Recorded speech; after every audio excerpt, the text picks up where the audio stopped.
Hey you guys, I just wanted to come on and talk to you guys because I feel like there have been a couple of things that have been happening, not just in my life, but in the lives of like my friends, and it's just interesting how sometimes it's like a TV episode. You ever notice like on a TV episode, like something that's going on with one group of people is also happening with another group of people in the same like TV show, and so like the point is to like tie in like a theme, right? Anyway, so I feel like there's a theme going on right now, and so I kind of just want to address that. And so this is sort of for my ladies, but I mean it could really apply to both genders. Anyway, so the theme is that, and I've been on this self-love kick. Let me just preface this by saying I've been on a self-love kick, because self-love to me now, I just see it everywhere. And like, I see the need to love yourself enough to like not put up with certain things, or to not tolerate certain behaviors, or allow certain things, and like creating appropriate boundaries for yourself, right? And so I guess in that kind of spirit, I've seen that I had two different situations with two different friends, and in both cases they're like dating or trying to date or talking to, I don't know what you want to call it, like talking to a guy, and he seems like he's like this really great guy, you know, like he has perfect charisma, perfect gentleman, you know, like has the utmost respect for them, and so it kind of is difficult when you meet a guy like that, especially when you're not used to having a guy like that. It's difficult to say, you know, like, okay, he's doing all these things, but right, in both situations the men are not in situations where they're able to be emotionally available completely, or you know, they just have other things going on, or other situations that are not allowing them to be there as a boyfriend or whatever in the full capacity that you would want a guy to care for you.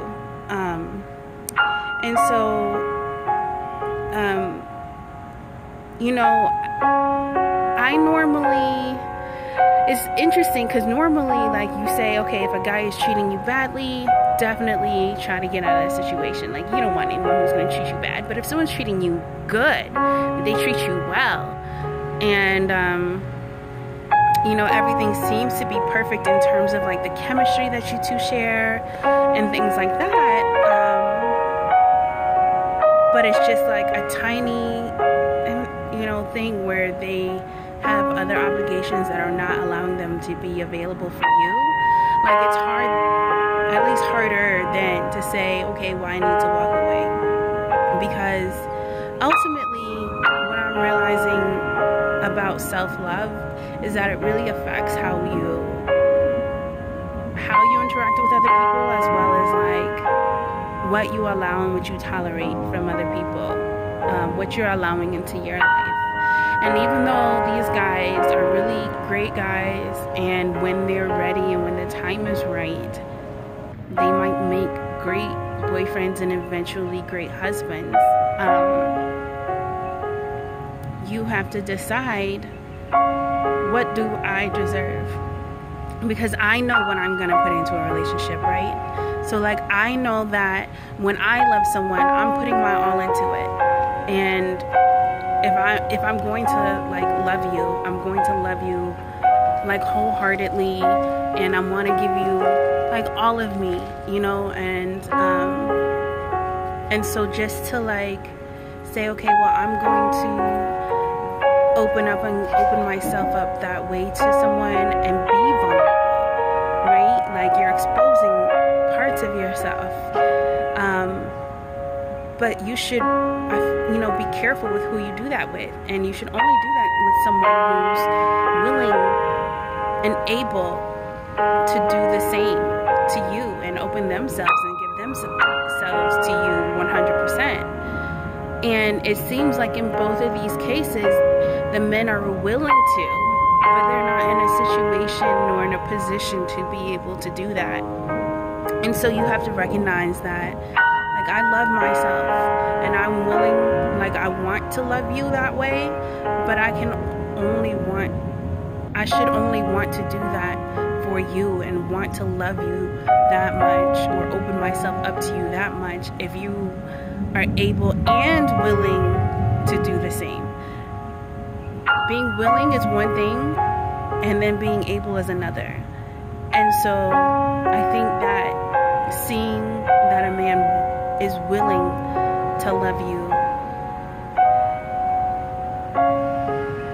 and not able to because of his circumstance, at least not completely and not entirely the way that you deserve, makes it harder to wake away from. But you have to decide, because ultimately not walking away and allowing yourself to fully love someone who's not able to be emotionally committed back to you at the same level that you're willing to be committed to them is ultimately hurting yourself. So I only think that this is important because I'm learning like the different levels of love, of self-love really. And so when I first started this journey, I really thought that, you know, buying myself the things that I needed and wanted, you know, like spoiling myself and taking myself out on a date, I thought that was self-love. And then I came to realize that there are levels of self-love that I just don't have for myself. And while the things that I was doing, like spoiling myself and taking myself out on a date and like treating myself nicely, giving myself spa days, taking care of myself, like, although those are part of self-love, like your self-care, there's more. And that more includes how you interact with people, who you interact with, and how you allow them to interact with you. And not putting yourself in situations that will eventually hurt you in the long run. And so I think that becoming emotionally intimate and vulnerable with someone who can't do the same for you, that's not healthy, that's not productive, and in the long run, that's going to hurt you. And so as an act of self-love, like untying those kinds of ties or not even allowing yourself to get into a situation once you realize that someone's not available, it's just not healthy self-love. Anyway, so that's what I learned in the last week, and I just wanted to share it with you guys. I don't know, self-love is a weird, awkward topic that no one ever talks about, but I feel like it's really important because I never learned how to do that in a healthy way anyway. And I know I'm not the only one out here struggling with that. And so creating healthy boundaries is one of the things that I've realized is really important that I never even realized was a part of self-love.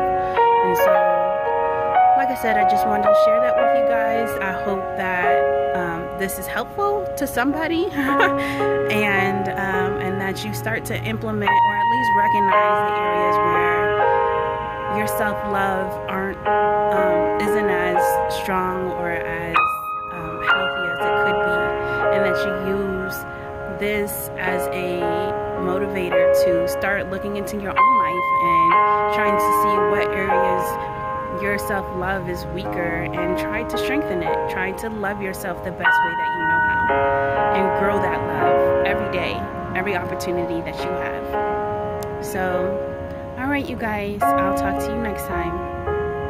Peace, love, and happiness. Shalom.